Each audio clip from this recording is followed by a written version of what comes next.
Hey everybody, this is Adam Baldwin from Habitat for Humanity of Dane County, and I'm here today to talk a little bit about moisture management in our brand new homes. These homes are built really tightly, and that's by design.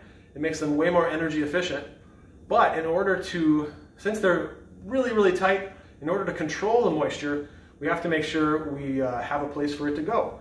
One of the key areas is here by the stove. Every house has, if not a microwave vent, then just a hood vent. And underneath here, there's a fan that will carry moisture outside the house. So this is vented to the exterior, and anytime you're frying or boiling or doing any cooking on the top of the stove, you want to make sure you're using this fan. That's going to help get any of that excess moisture out of the house.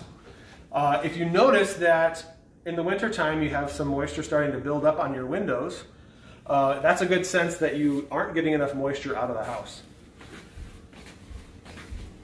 Since the window is always the coldest spot in the house, that's where the hot air from inside and the cold air from outside are going to meet, and that's where you're going to see your condensation.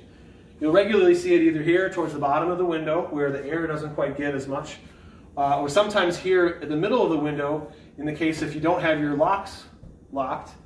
You might have a little bit of air leakage here. So one good thing is in the wintertime to always make sure that your window is not only closed but latched to help keep this nice and tight seal. You'll also notice that usually we have a heat vent right under one of your windows. And that's to help warm up the surface to prevent that condensation. It helps with a little heat wash in front.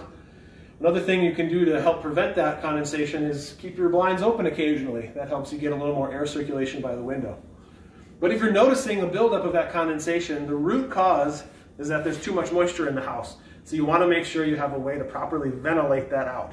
We have the stove vent fan, like I just showed you, as well as your bath fan, which is a key way that we get all that excess moisture out. So always use your bath fan when showering, always use your vent fan when cooking, and if you still see moisture in the house, you might be good to get a dehumidifier and maybe run your bath fan even when you aren't showering, just to get rid of some of that excess moisture that naturally happens when people are hanging out in the house together. Keeping those things going will make sure that your house can remain at a good, comfortable moisture level and prevent any mildew and eventual mold.